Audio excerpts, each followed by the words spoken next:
Good morning, everyone. Welcome to the All Souls Community Forum, and coming to you from All Souls Unitarian Universalist Church in Kansas City.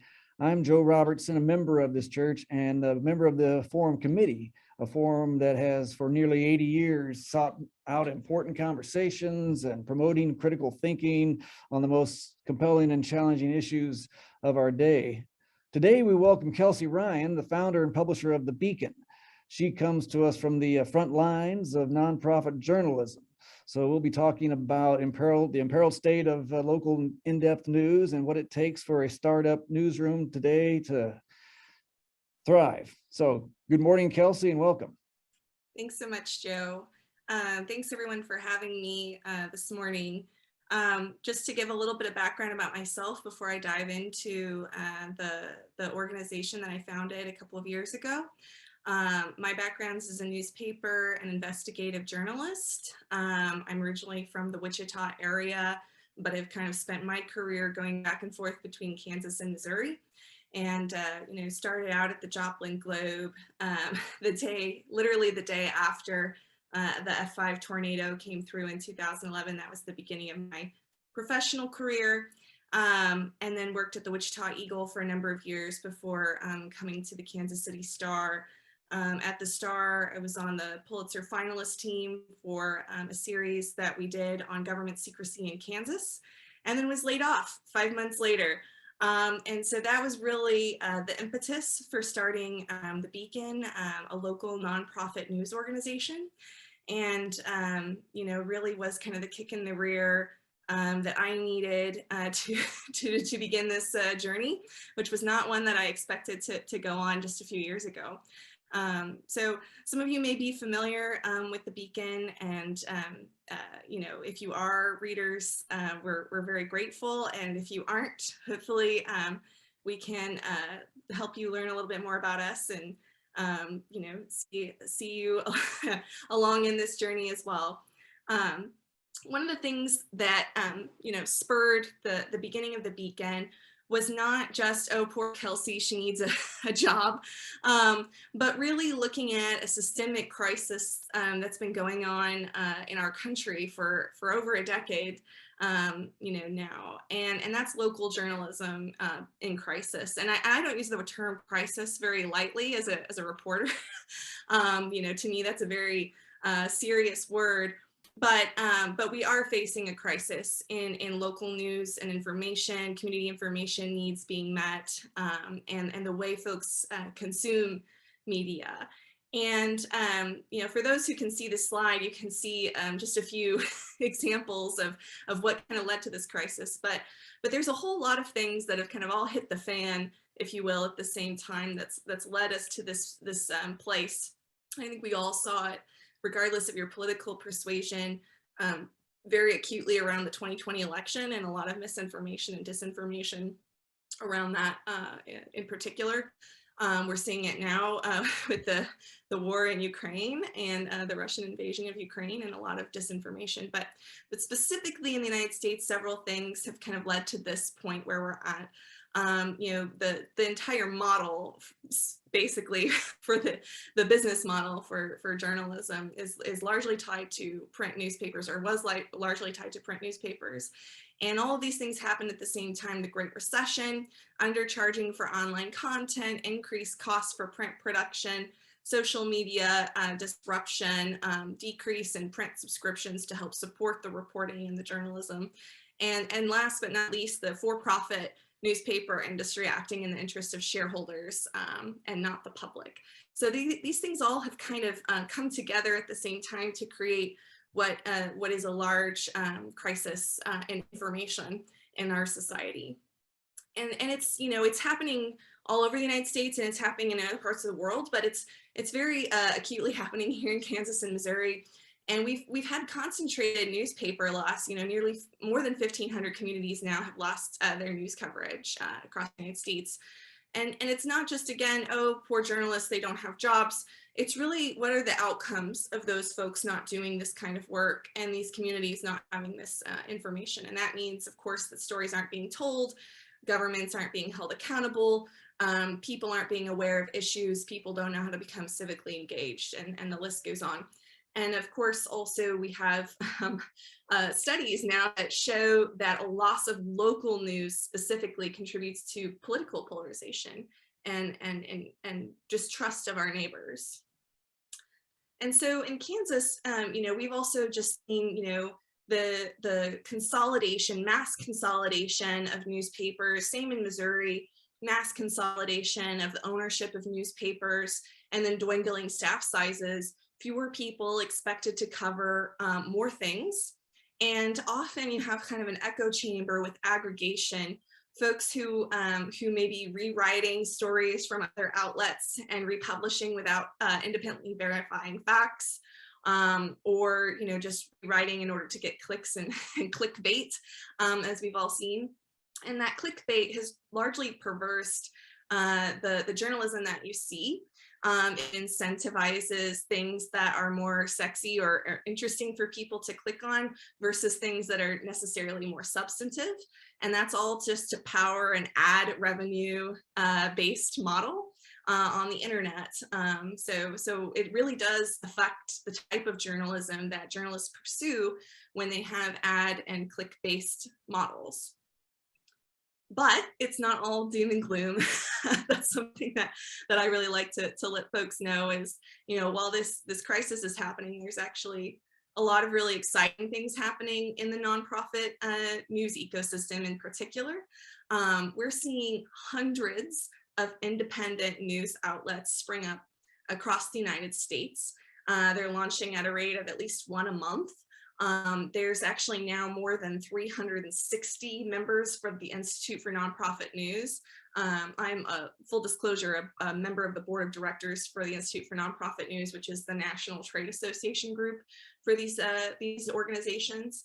And we're seeing the emergence of journalist entrepreneurs across the United States, many of them former journalists in more traditional print legacy media like myself, who are exploring new business models that would not jeopardize the integrity of the news gathering operations. And so that's really exciting. We're having that growth across the industry. It's more collaborative. It's more, what can we learn from the Texas Tribune? And I'm going to call up the founder of Cal Matters and ask them how they approached this issue. Or this hurdle in building their news organization. And that's been the really exciting part is you see this kind of collective energy around building or rebuilding a news and information ecosystem and infrastructure across the United States right now. And so, the Beacon is part of that emergence. So, 2019, I was laid off in August of 2018 and spent a few months doing a lot of really heavy research and looking at other places, 990s, to get an idea of how much money it actually takes to do something like this, to start a nonprofit news organization. And then looking at, okay, what are the skill sets and things that we need? What are all of the things we need to do to create a nonprofit? Should we be nonprofit or for-profit? That was one of the very first questions. Quickly landed on nonprofit because of its ability to activate philanthropy, especially as a startup. And really talking to a lot of folks in the community about what was missing in Kansas City journalism. What are things that they wanted to see that they didn't see? How were they feeling about news? And this is 2019, of course, before the 2020 election, but a lot of folks described a lot of news fatigue is the phrase that we use in the industry, but they were describing how they felt that many would tune out instead of being subjected to lots of negative and horrible headlines. And a lot of folks felt that the news too often focused on just the problems and not the solutions or things that people were attempting to do to solve problems in the community. And so with that in mind, and using 2019 largely as a time for me to do a lot of fundraising, while working a separate full-time remote job, we came up with the goal of creating a sustainable, first and foremost, nonprofit news organization to engage the public, and really wanting to use this organization as something that could spur reform and have an impact in a way that's measured very differently than how newspapers have been measuring their impact for a while. So I can talk more about that here in a little bit, but that is something, having that mission and that core value from the beginning was really the idea, to create a civic news organization that could, essentially make positive change in a community. And so the last few years have been quite the whirlwind. What I joke with folks is that, a 5-year plan turned into a 2-year plan with a lot of philanthropic support and a lot of individual support from folks in the community. But, since launching early, the Kansas City Beacon originally started publishing by newsletter in March of 2020, right with the pandemic. We've really been focusing on how we can kind of help be part of this change in news and information ecosystem in Kansas City. And in 2021, we received some philanthropic support in Wichita that allowed us to create a second newsroom to become a nonprofit news network versus just an individual newsroom in one community. And so, that's something that organizationally we're working on. Our North Stars are, becoming sustainable and having, a sustainable business plan that's nimble and doesn't make the same mistakes that newspapers have made, but also making sure that we're centering the voices of folks in the community and really focusing on civic engagement as part of a pillar of our journalism. And you'll see this in a lot of the nonprofit news ecosystem, where folks have a lot of similarities in the business models they're pursuing, and it's not reinventing the wheel at this point. We have, folks who've been around for 10+ years who have been doing this kind of business model. And we've also been able to kind of hone in on the types of reporting that we do. At the Beacon, we say we're not a breaking news organization. That's, we make that really abundantly clear to folks. And we ask the community, what kinds of news and information, what topics, for example, do you most want to know about? And we, we've landed on government coverage, not politics, government. Those are very different types of reporting. The environment is something that's really important to people. Obviously, healthcare in the last couple of years, we've seen the importance of having strong healthcare coverage, and not just in the pandemic, but all of the time. And then education and economic coverage. And economics for us at the Beacon includes things like housing, includes things like labor, and also infrastructure largely, because those are things that affect our day-to-day lives. And all of these things have kind of an underlying civic engagement focus for us.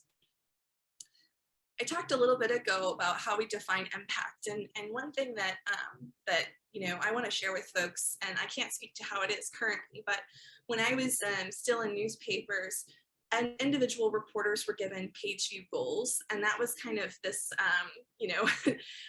requirement for us to try to hit these page view goals. I believe mine was like 1 million page views, even as an investigative reporter, spending a lot of time doing records requests and digging and not doing breaking news. And so at the Beacon, we've talked a lot with our peers in other newsrooms across the country, but also internally about how we want to define our impact. And while we, of course, look at things like page views, and we look at, how many folks are signed up for our newsletter and things like that, we want to reach lots of audiences. We also have really thought deeply and holistically about how do we define our impact as journalists. And for us, that means going beyond clicks and looking at whether or not the journalism actually made a difference, if publishing a story led to change.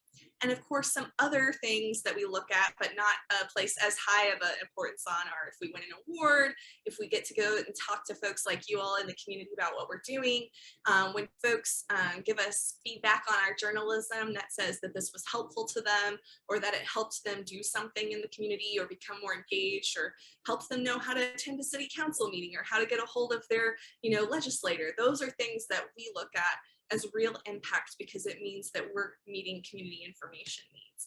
And this is a real shift from a for-profit media impact definition. We're seeing this more holistic both qualitative and quantitative way of measuring impact, that really differs from the traditional quote unquote metrics of news gathering. Just a few examples that I can pull from the Beacon, and I'm actually working on our impact report right now for the last 2 years that goes more into depth here. But we know that folks, because of our coverage, told us that they registered as poll workers in the 2020 election. We know that counties updated the security of their election websites because of our stories about them only using HTTP instead of HTTPS.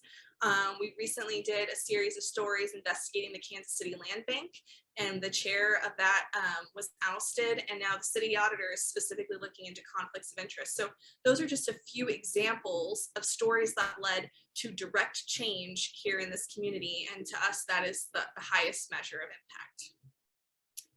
And of course, you can't have impact if you don't have eyeballs. So I'm not saying that page views aren't, in some way useful to us.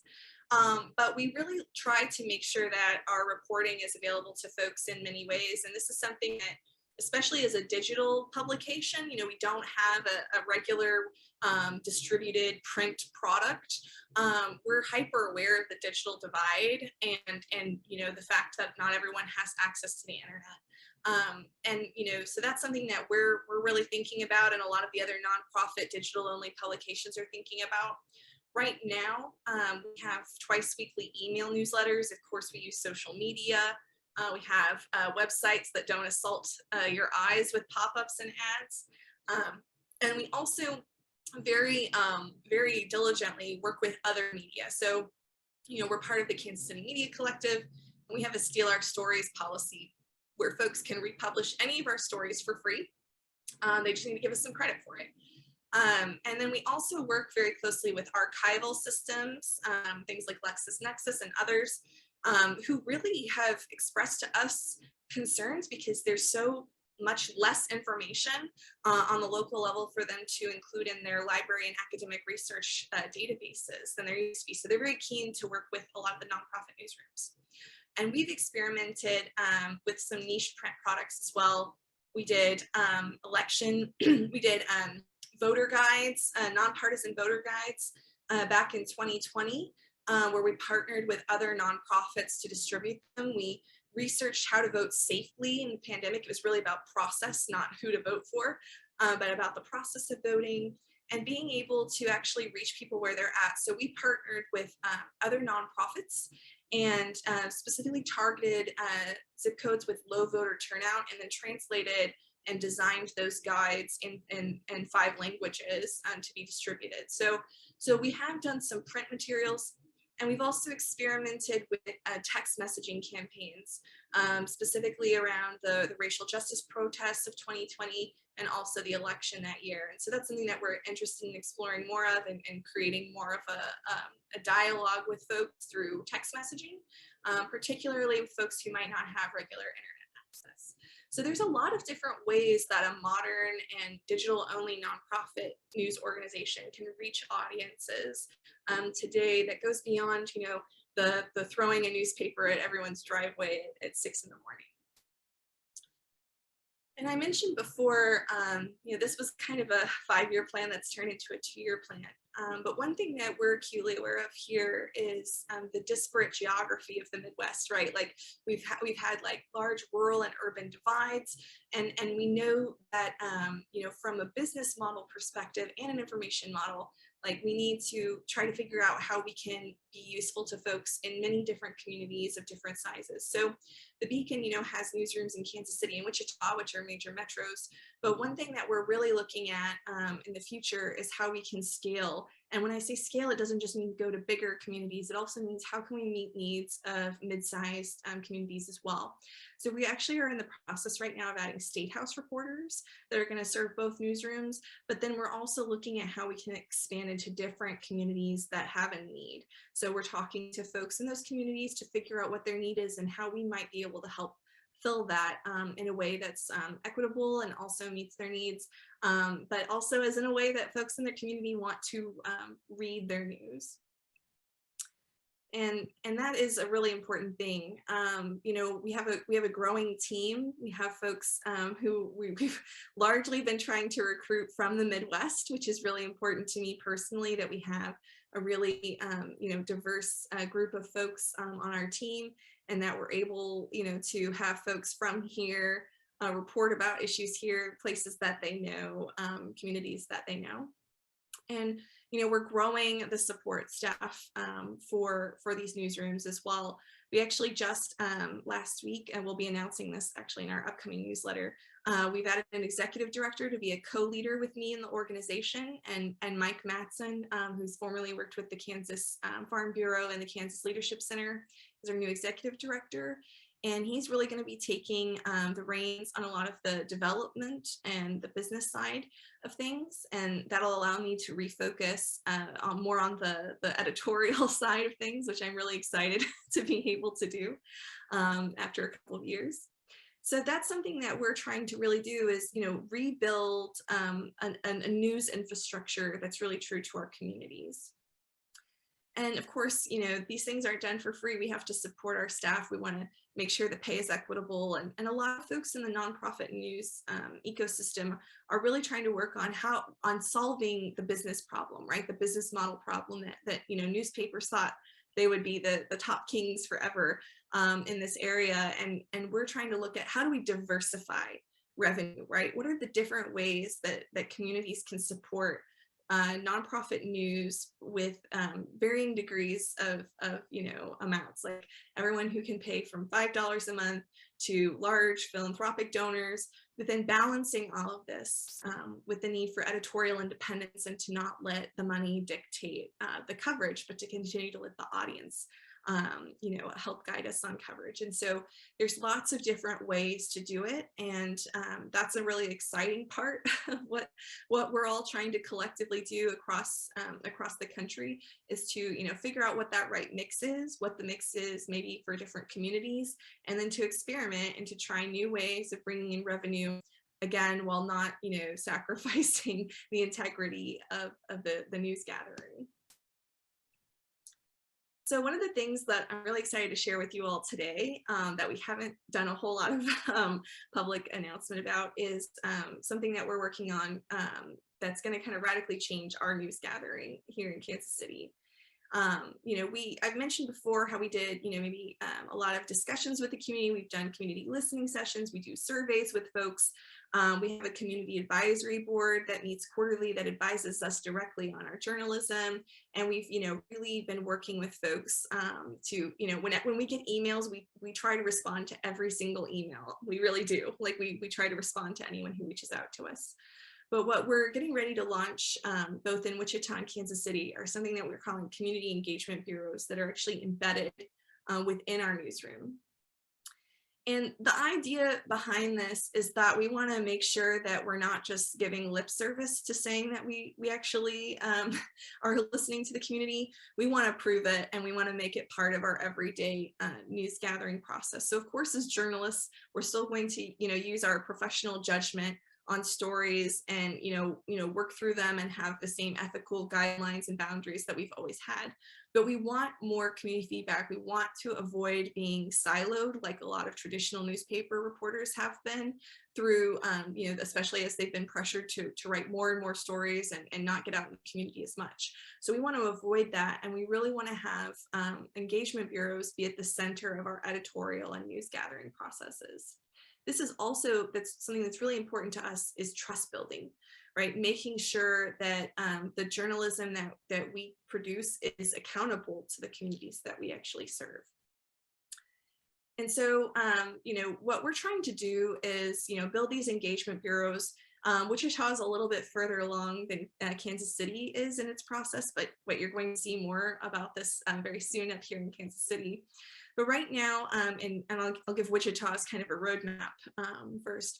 We've hired a community engagement bureau manager and community journalist who opened up applications and is also doing recruitment for what we're calling community representatives. And these are folks from diverse stakeholder groups across Wichita and eventually across Kansas City, you know, who maybe feel that they've been disillusioned by local news, or that their communities have not been accurately represented in local news.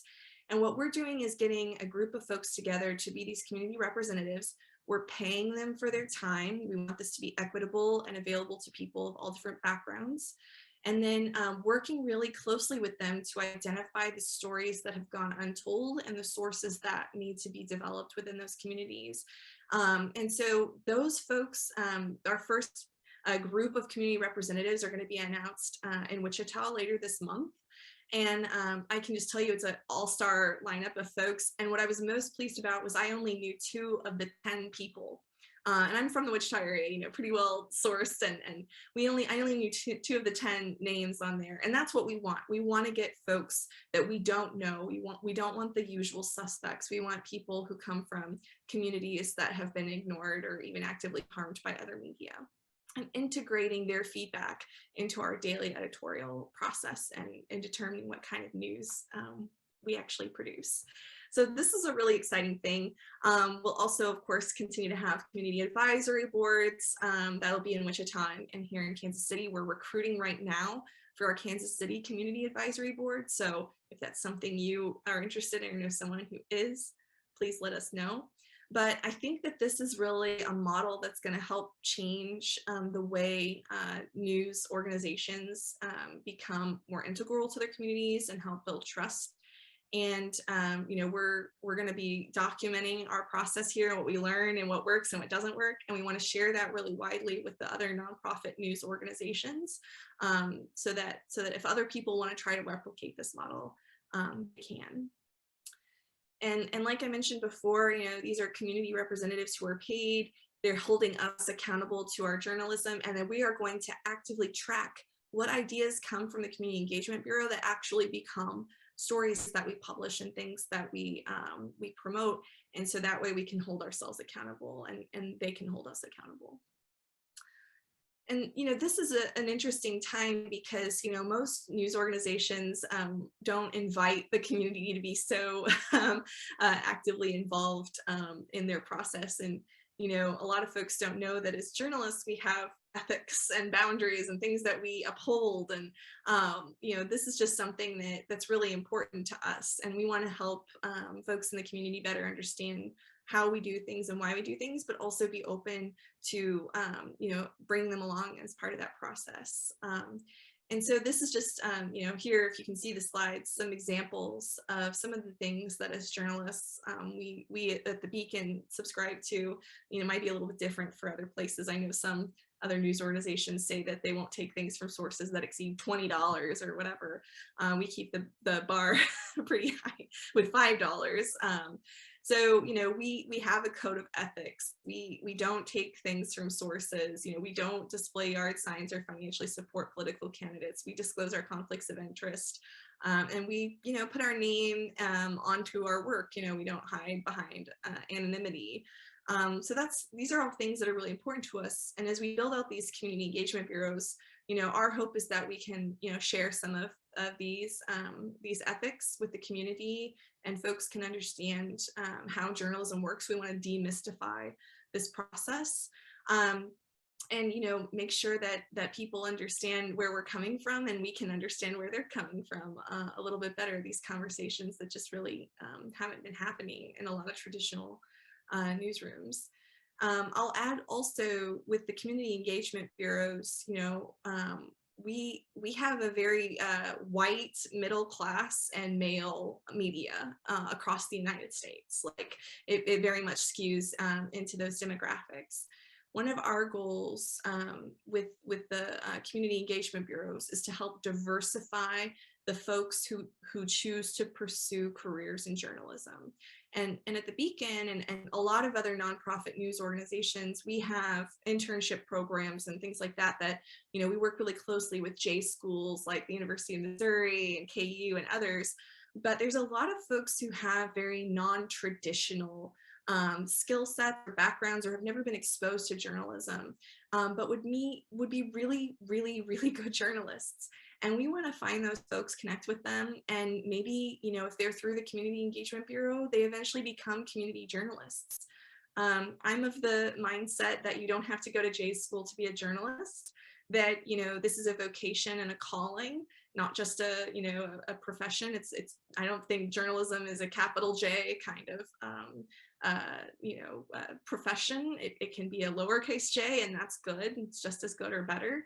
So, that's something that we're really keen to do, is to help change not only the way we do journalism, but who participates in this process, and who, is able to be, be a journalist. And so that's something that we're really working on at the Beacon, and I'm really excited to share that with you all. We really haven't talked publicly about the engagement bureaus all that much, so you're getting a bit of a sneak peek into what's to come over the next 6 months as our organization grows. So I know I've given a lot of information about community journalism and nonprofit journalism, and I'd be happy to answer any questions that you have about this process. I kind of consider myself an open book. I'm probably a little too transparent, if that's a thing.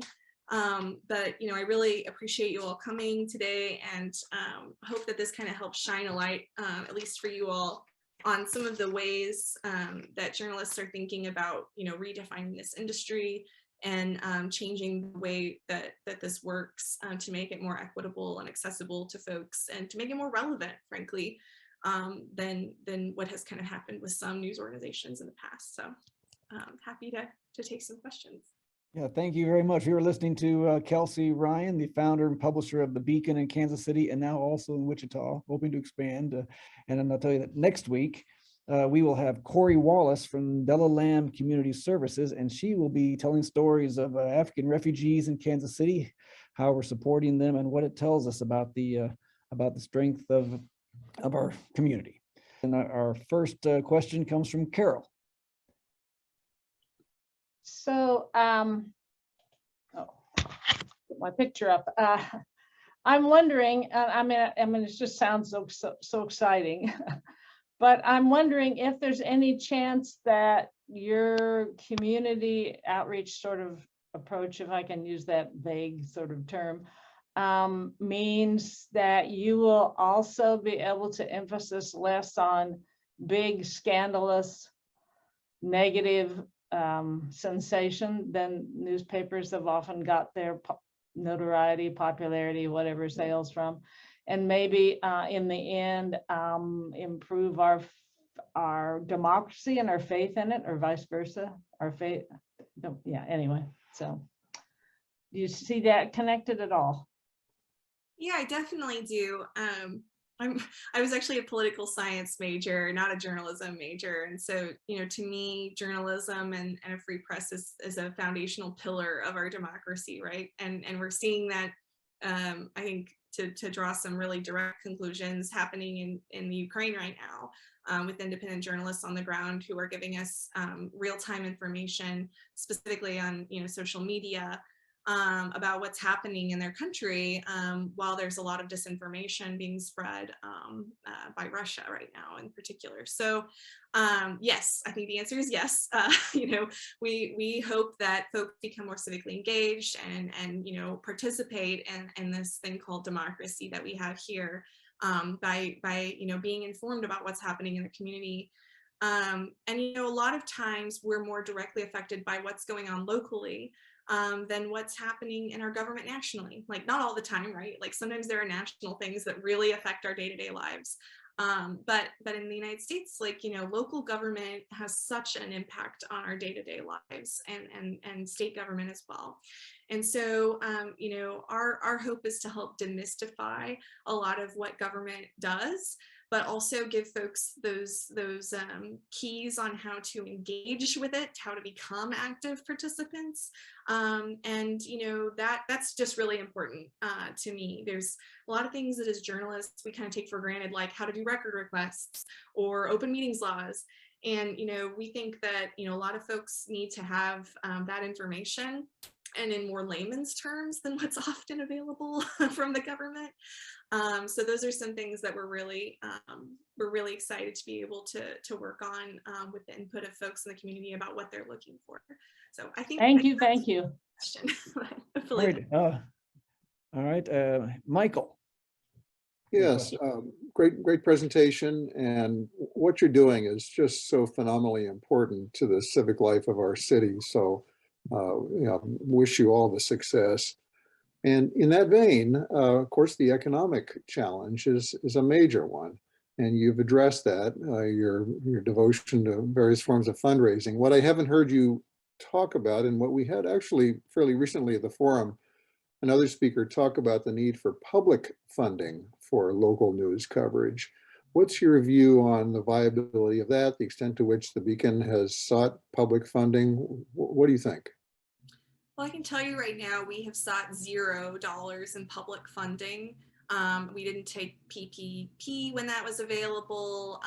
That was something that I made a judgment call on during the pandemic, that we didn't need that as much as other folks needed it in the moment. Our board of directors hasn't made a policy around this. I can talk about what I personally think about that. Without getting into details about specific proposals, I'm very reticent to take government funding to support journalism.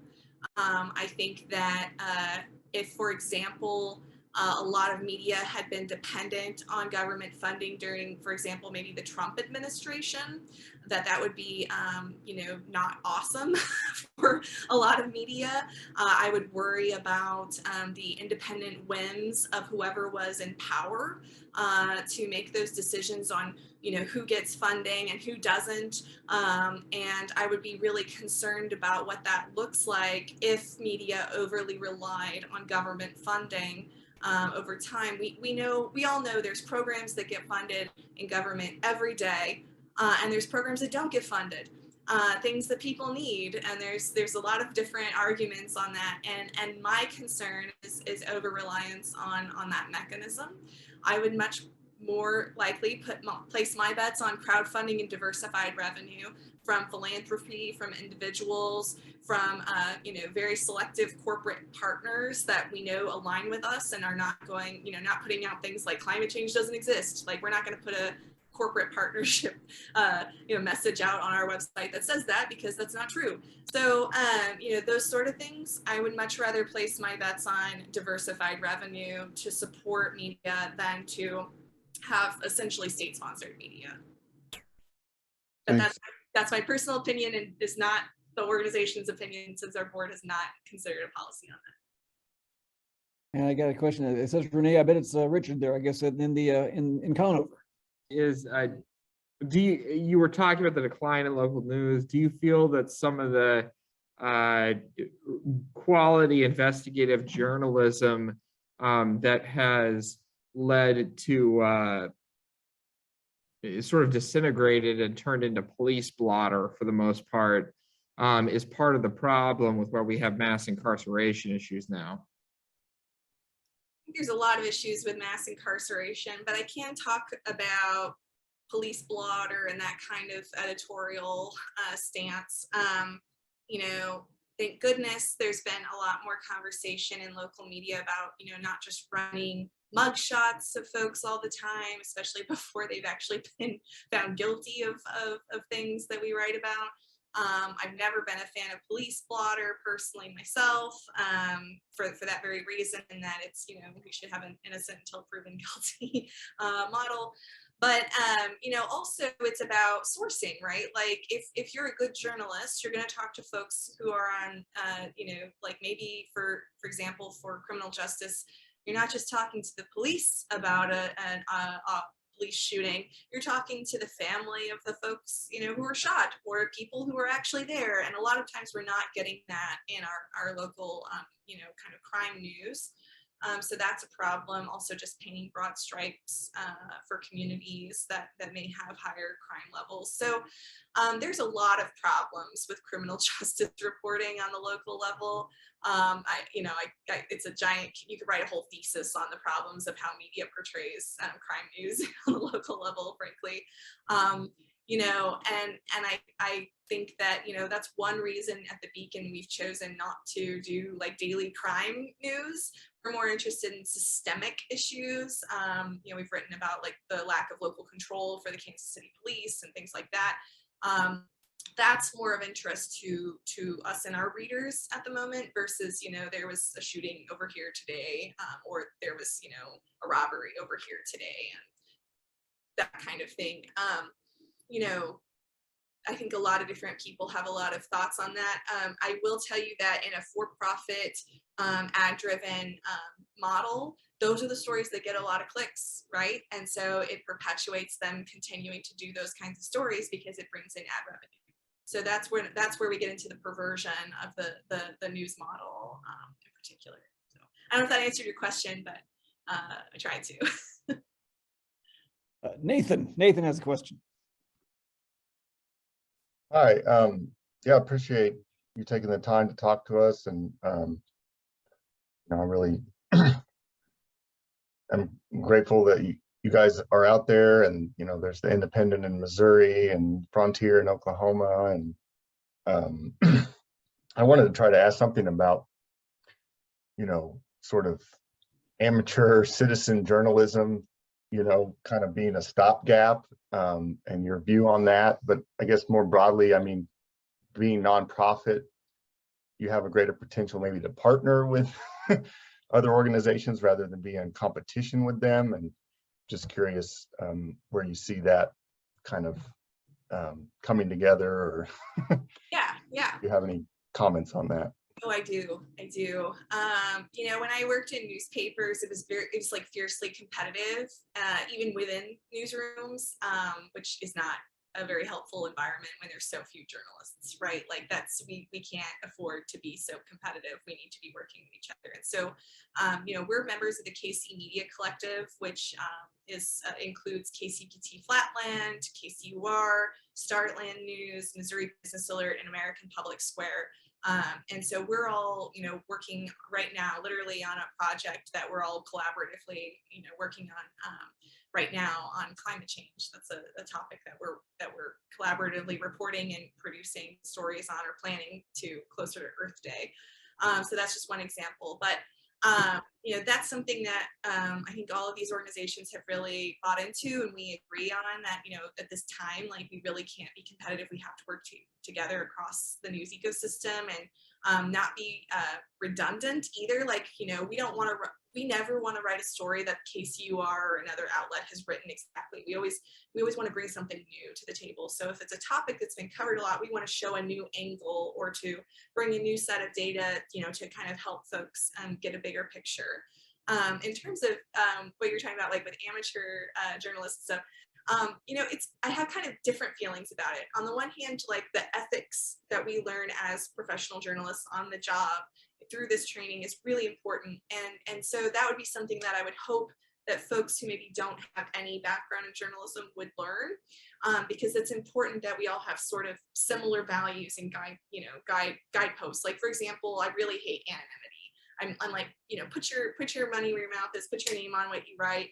You build your credibility, that kind of thing. So that's something, like, personally, that I think is very important as a journalist, along with, not contributing to political campaigns. So that's something that, I would want to see shared values around independent journalism and amateur journalism, or citizen journalism.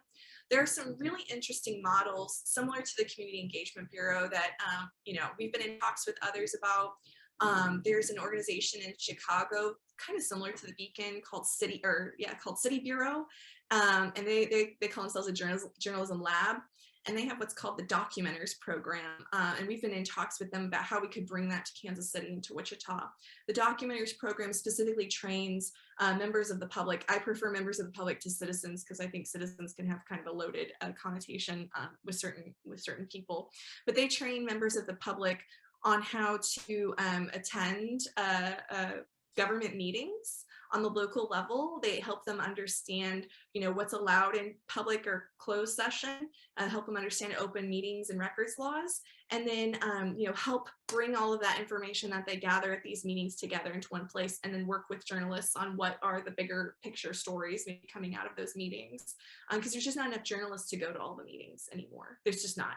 So we need to help train kind of that next generation of folks, or find people in the public who have the time or ability to do that. They're also paying those folks, those documenters, to do that, which is, really important from an equity standpoint. So, I'm really keen on that model.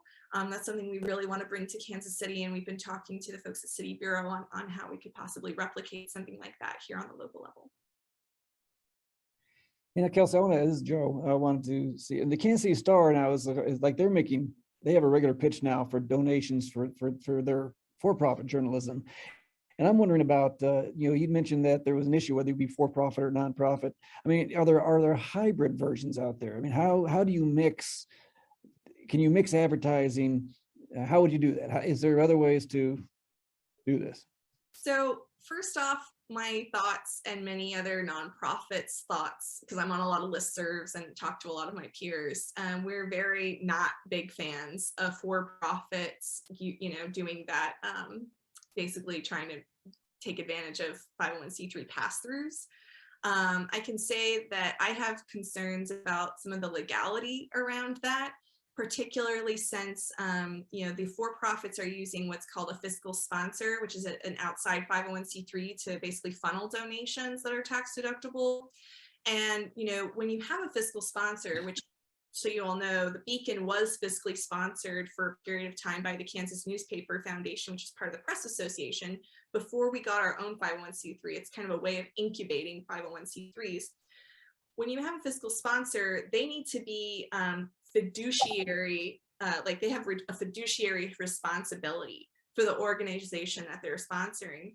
And my concern with a lot of these for-profits that are using this mechanism is that there's no fiscal oversight by the fiscal sponsor. They're simply using it as a pass-through for donations, and that is not, that's a big no-no with the IRS. So like when we had a fiscal sponsor, they could see our bank accounts, they could see, where we were spending money, they could make sure that we were, spending money properly, because we were basically using their 501c3 status.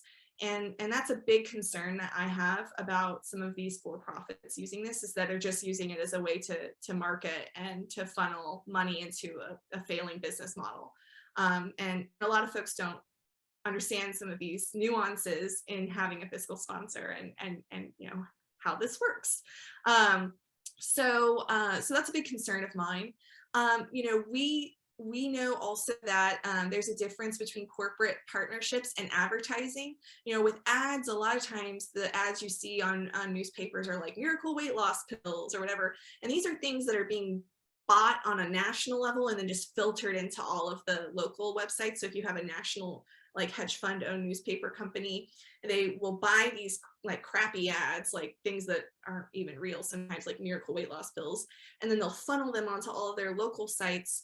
When I was a healthcare reporter, this was especially cringy for me because there was a lot of like the miracle weight loss ads and things like that, these drugs or whatever, that weren't real, that would show up on my very carefully researched health articles, and there's nothing you can do about it, right? Like you've gotten bad info, bad ads on a page where you're trying to put credible health information out there. So for us, looking at what corporate partnerships can be, is it could be, less about the entity. Maybe a law firm wants to be a corporate partner with us. Maybe they're gonna be a sponsor for an event, but they don't get to say like what the event is, right? Like they're not going to tell us what we can write about or anything like that. But they're supporting our overall mission, right? Like, and we're not going to run like miracle weight loss pill ads on our site. Like that is a difference, I think, between advertising and corporate partnerships, is you're finding organizations that maybe align with you on a broader sense versus the individual messaging that you're just filling on a page. I mean, do you anticipate that there might be a time when a corporate sponsor, maybe they share your mission, but then maybe they do have some expectation? I mean, or maybe that's already happened. Or if that were to happen, how do you anticipate trying to navigate that balance? Yeah. So we don't have corporate partnerships yet. That's something we're actually literally adding in the next few months. But that's going to be part of our job, right? Is to create some of those policies, right? If somebody comes to us with they want to be a corporate partner, but they want to put a big old banner ad on our website that says climate change doesn't exist. That's going to be a no. That's going to be a hard no from us. Like, thanks, but no thanks. Like, you know, so, I mean, we're going to have to create policies that are guardians of our editorial independence. And if folks, you know, don't want that, then we don't have to take their money, and they don't have to come to us. They can find another outlet for their money. So I guess that's something that we have to, you know, create our own policies. But again, there's a lot of really good policies that other nonprofit news organizations have created that we can look to for guidance. And another thought now, there was a talk a little bit ago about collaborating with amateur journalists or citizen journalists. I mean, now, I don't know what your experience has been. My experience has been that the community, the amateur journalists, they're almost inevitably an advocate for something. The journalists, they're willing to sit down and do the work, whether there's a story there or not. The advocate, the citizen journalist, got something they're very interested in. And so how would you mold those together? That's a good question. You know, and I get a question a lot about, like, isn't journalism advocacy? And I think about that a lot, right? That's something that we're always kind of thinking about. And to me, you're right, Joe, the difference is, do we have a preordained solution, right? Like, when you're an advocate, you already think you know what the solution is. And for me as a journalist, we may end up in the same place. Like, the story may end up highlighting the exact same solution that an advocate would highlight. But for us, it's the process, right? It's how we get there. It's who we talk to. It's the information we gather. And that's what journalism is. It's a process. And so that's how I kind of think about those things. And so if we were to ever, like, partner with a public member of the public who's, you know, freelancing or something like that, I want to know their process. I want to know how they got there. And then also they need to disclose conflicts of interest, right? Like, so if they work for an organization that promotes this, like, that's going to be probably a pass for us on doing that, because that's a conflict of interest from them. So but if, you know, if they're willing to go through the process, they're willing to be fair to folks and go through this process of journalism, then that's something that we would be happy to do and to support. Alice, you have a question. Yes, I'm worried about the young people and how they get their information.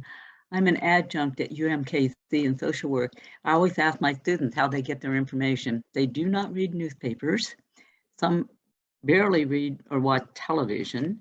And so everything is on the internet. And I say, well, how do you know what you're getting is accurate? So how can we get them to connect on internet with you? Why would they do it when it's not in their path of awareness? Well, we're on all the social media channels, you know, Instagram. We don't have an active TikTok, but we're thinking about what we should do with TikTok. That TikTok is quite the puzzle to do. But that's something that we're thinking about. You know, we're on the social media channels and all of that. But one thing that's been really really cool for me, and we don't like gather a whole lot of information on our readers, but we have, you know, some basic analytics. Our primary website readers, the top two age demographics are 25 to 35 and 35 to 45. And so that's a solid millennial audience for us, and gives us a lot of room to grow into other audiences too. So I know 25 isn't as young as a lot of the college students probably that you have at UMKC, but for me, it gives me a lot of hope that there are folks who are younger and who want to be engaged, and they want smart journalism, and they want local journalism, and that we're connecting with those folks. Our audience also tends to skew slightly female, which I think is interesting as well. So so that's just some of the information that we know about our readers, and that makes me very happy and hopeful personally about the future of news. So. Hey, Michael's got a question. Yeah, thanks. I was disheartened to hear you say a few moments ago that you felt there just weren't enough reporters in general and with your organization to routinely attend various government meetings and cover those kinds of sort of more routine events. I think when the Star was more functional, it would have reporters whose beat was, you know, City Hall or the school district. And over a period of years, they would develop contacts and understanding and expertise and perspective that would let them write, better stories, frankly. So did I hear you right to say that you don't really envision that as part of the Beacon's future efforts to have somebody like dedicated reporters who will, have these kind of beats in the traditional sense? Oh, no. We have traditional beats. We have a healthcare reporter, a local government reporter, things like that. But Kansas City has 117 jurisdictions. I mean, the Star never attended all the meetings. They never did. They attended lots of meetings. They had bureaus. They had more reporters on the ground. They had more freelancers, but no one has ever attended all the meetings all the time. And I think that the documenters model out of Chicago is something that I'm really keen on, eventually bringing here, to where, again, we probably won't be able to go to all 117 jurisdictions in the Kansas City Metro's weekly or multi-weekly meetings for every single board and everything out there. But I think that is one way we can help address the lack of boots on the ground, frankly. And like I said, I'm just really keen on that model, because one, it just shows government that folks are watching, right? That there are people there who are keeping an eye on things, and that alone can, in my own experience, formerly as a city hall reporter, just knowing that there's a reporter in the room or someone who's watching can really affect what actually happens in a government meeting. And so that's something that's really important to me. Just even presence is a big deal. But you're right. Like, there were bureaus, there was more robust routine meeting coverage in the past. But those days are largely gone, unfortunately. And so you end up only finding out about things when they're already very late in the process, right? Like, they've already gone through 5 committees, they've already gone through this, and then it's in front of city council. Well, maybe their decisions are already, decided before the public even hears about the issue. So, my ultimate goal would be for more people to find out about more information earlier in the process so that they can actually, help shape the outcome. Thanks. Yeah, we've been listening to Kelsey Ryan on the All Souls Community Forums, the publisher and the founder and publisher of the Beacon. Thank you for being here today, Kelsey, and everyone. Thank you very much. Good, and have a good day. Thanks so much, everyone. Appreciate you being here.